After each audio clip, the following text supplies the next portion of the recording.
આરોગ્ય ક્ષેત્રે પછાત એવા વાગડ વિસ્તારના રાપર તાલુકામાં આગામી દિવસોમાં રાજ્ય સરકાર દ્વારા 35 કરોડના ખર્ચે અદ્યતન હોસ્પિટલનું કામ ધમધોકાર ચાલુ છે।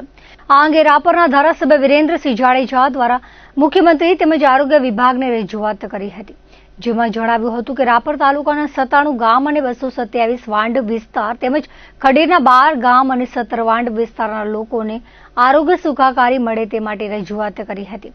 ત્યારે રાજ્યના મુખ્યમંત્રી ભૂપેન્દ્ર પટેલ તેમજ આરોગ્ય મંત્રી પ્રફુલ્લ પાનસુરિયાએ તાત્કાલિક ધોરણે મંજૂરી આપી હતી। ત્યારે રાપર આડેસર રોડ પર અદ્યતન સુવિધાઓ સાથે 110 બેડની હોસ્પિટલનું કામ શરૂ થયું છે, જેમાં X-ray room, operation theatre, indoor દર્દીઓ માટે સુવિધા તેમજ આરોગ્યને લગતી તમામ સુવિધાઓ ઉપલબ્ધ કરાવાઈ છે। હોસ્પિટલની મુલાકાત રાપરના ધારાસભ્યના કાર્યાલય તેમજ આગેવાનો દ્વારા લેવામાં આવી હતી અને બાંધકામનું નિરીક્ષણ કર્યું હતું। આ હોસ્પિટલ છે એ સબ ડિસ્ટ્રિક્ટ કક્ષાની હોસ્પિટલ છે। એમાં 110 બેડનો સમાવેશ છે। એમાં એક જનરલ વોર્ડ છે, પછી સેમી સ્પેશિયલ વોર્ડ છે અને સ્પેશિયલ વોર્ડ છે, તથા એમાં ટ્રોમા સેન્ટરનો પણ સમાવેશ કરેલો છે। આ મતલબ હાઈવે નજીક હોય અને ફ્રેક્ચર કે આ કંઈક એવું થતું હોય તો ટ્રોમા સેન્ટર અને ઇમરજન્સી સારવાર માટેની પણ એમાં એક વિભાગ છે, તથા એમાં તમામ પ્રકારના ઓપીડીના ડોક્ટરો છે, એમને બધાની સુવિધા અત્રેની કક્ષાએથી ઉપલબ્ધ થશે તમામને। અને આ હોસ્પિટલ છે એ 24/7 છે। કોઈ પણ પ્રકારનો મતલબ કેસ હોય તો એની મતલબ સુવિધા 24 કલાક ઉપલબ્ધ રહેશે। હોસ્પિટલની અંદર 48 રૂમ બનાવવાના છે। અંદર લેબોરેટરી, 3 ઓપરેશન થિયેટર, લિફ્ટ ને બધી ફેસિલિટી પણ છે।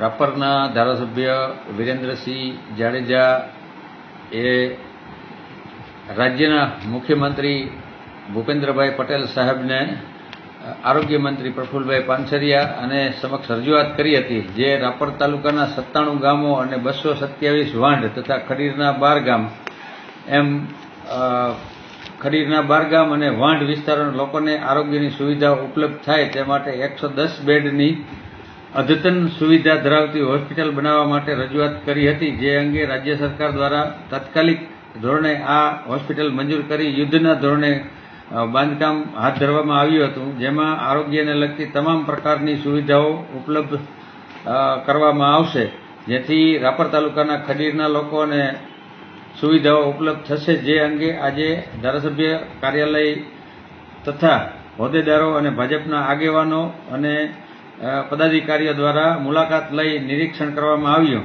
જે આગામી ફેબ્રુઆરી મહિના સુધીમાં આ બાંધકામ પૂર્ણ થશે। તે પછી સૌ મહાનુભાવોને બોલાવી અને લોકાર્પણ કરવામાં આવશે, જેની આજે સમગ્ર તાલુકાએ નોંધ લીધી છે કે આરોગ્ય ક્ષેત્રમાં રાપર અત્યારે હાલની તકમાં ખૂબ આગળ જઈ રહ્યું છે, એટલે સૌએ શુભેચ્છા પણ પાઠવી છે આગેવાનોએ।